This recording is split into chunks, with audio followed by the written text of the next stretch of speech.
É bedida ou bedida, bedida, bedida? O discurso do pessoal de gênero é muito bonitinho, é repleto de questões de aceitação, tolerância, mas na prática a confusão é imensa. A coisa foi calculada para ser uma confusão. Os princípios de Yogyakarta tentaram definir o que possa ser identidade de gênero. E veja só como eles definiram. Compreendemos identidade de gênero, a profundamente sentida experiência interna e individual do gênero de cada pessoa. Essa definição, além de ser muito subjetivista, a gente já vai ver isso mais tarde, ela comete um erro de lógica grave, que é o famoso erro do petitio principio, ou seja, assumir as conclusões nas premissas da própria afirmação.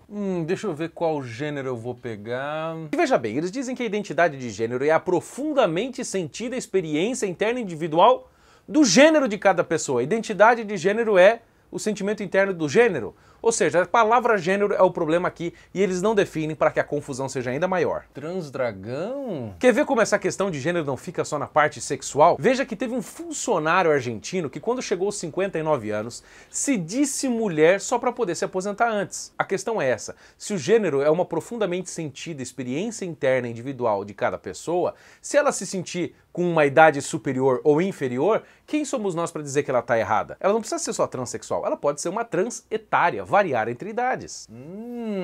E não é só uma questão de se sentir mais velho para se aposentar antes. Você pode se sentir mais novo, ou uma criancinha. Por que não? Por que não? Teve aquele homem de 52 anos, com 7 filhos e uma esposa, que disse que era uma menininha de 6 anos, foi adotado por pais adotivos, obviamente, e hoje vive de bebezinho, como se fosse uma menininha brincando. I paid a pretty heavy price for transitioning. I was pretty naive. A pergunta que eu faço é a seguinte, será que esse cara perdeu os seus direitos de ter propriedade, legar herança, votar, dirigir um carro? Se ele abusar de uma menina, isso configura pedofilia? Se ele bater numa mulher, a lei da Maria da Penha se aplicaria caso ele fosse brasileiro? Vejam a confusão que esse tipo de coisa causa na sociedade. Mas é uma confusão calculada. Não, eu acho que eu quero este gênero aqui. Veja, por exemplo, o caso desse menino que se arrependeu de ter mudado de sexo 2 anos depois. Ele mudou de sexo com 12, depois com 14 se arrependeu e queria voltar. É o mesmo caso de confusão mental que aconteceu com uma menina em Long Island, no estado de Nova York, numa escola em que ela era menina, depois se disse menino, depois se disse menina de novo.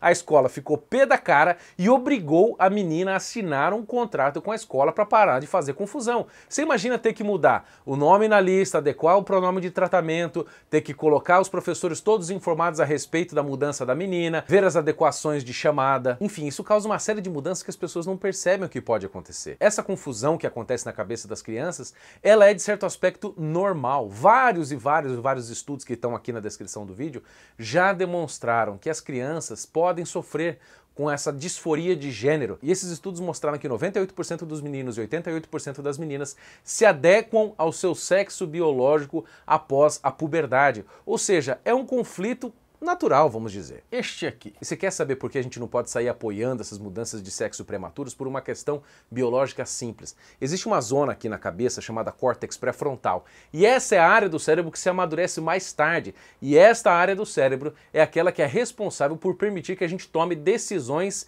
informadas que têm consequências de longo prazo. Ou seja, mudar de sexo é uma coisa que tem consequência a longo prazo. Se você mudar isso muito cedo, você pode depois se arrepender no futuro, como aconteceu com essa criança ou com tantos outros casos que a gente já viu. E veja, o córtex pré-frontal só está maduro em média dos 25 aos 30 anos. E tem aquele projeto do John Willis que autoriza a mudança de sexo de criança, se não me engano, a partir dos 8 anos. Ou seja, isso é ridículo e vai contra toda evidência científica e evidência da realidade que nós vemos acontecendo com as crianças, porra. Então é óbvio que isso é feito para causar confusão mesmo.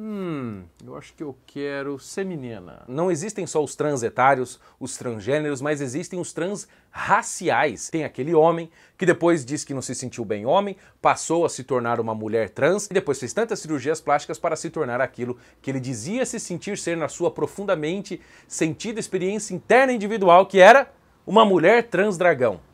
Porra, a pergunta é a seguinte, existe código penal, civil, existe uma constituição que abarque mulheres trans dragão? Será que essa pessoa pode ter direito a votar, a andar de carro? Será que ela pode abrir conta em banco? Será que ela pode casar? Que lei de algum país abarca o comportamento civil de uma personalidade dragão? Coisas como essa se multiplicam a centenas de milhares no mundo inteiro. E a pergunta é, nós temos que mudar a legislação em função de cada experiência de gênero das pessoas? Trata-se de caos social. Veja, preciso fazer uma observação. A grande maioria das pessoas que fazem esse tipo de mudança, essas coisas assim muito chocantes, elas não sabem que elas estão contribuindo para o caos social. Elas simplesmente estão seguindo uma espécie de zeitgeist do gênero. Gênero animal? E a confusão não fica só na transetariedade, no transgênero, no transracial, mas a confusão vai para o mundo jurídico, gente, é sério. Teve o caso em que a Lei Maria da Penha foi aplicada contra uma mulher. Ela protegeu uma mulher trans, que na verdade é um homem,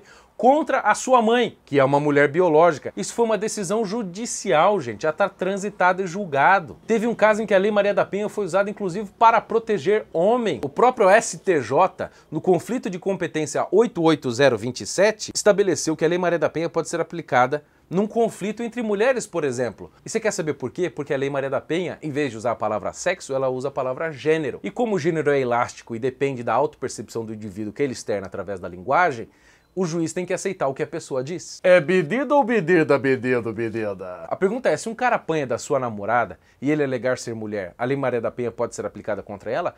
Quem é o juiz para discutir a autopercepção, a profundamente sentida experiência interna individual de cada pessoa? E se eu, por exemplo, hoje me sentir o presidente da República? Será que eu tenho direitos e posso nomear ministros? Será que eu posso mudar o governo, criar ministérios, tirar ministérios, fazer o governo assinar declarações? Se eu me sentir, por exemplo, um transetário e me sentir com 65 anos, será que eu posso me aposentar? Será que eu posso pegar aquele cartazinho para estacionar em vaga de idoso, ter preferência na fila do banco, na fila da lotérica? Você percebe que se isso for adotado por muita gente, você imagina o caos social que vai virar? Ou seja, gente, é um caos premeditado, são objetivos políticos de desmantelamento da sociedade e das famílias. A Gayle Rubin, que é uma feminista dos anos 70, escreveu um artigo chamado Tráfico de Mulheres, que está nesse livro aqui chamado Políticas do Sexo. E tem um trecho do livro que ela fala que o sistema sexo e gênero deve ser reorganizado por meio da ação política. E o que é ação política para uma marxista como ela? Significa desorganização e desmantelamento da sociedade atual. A própria Judith Butler, que é a bruxa da ideologia de gênero,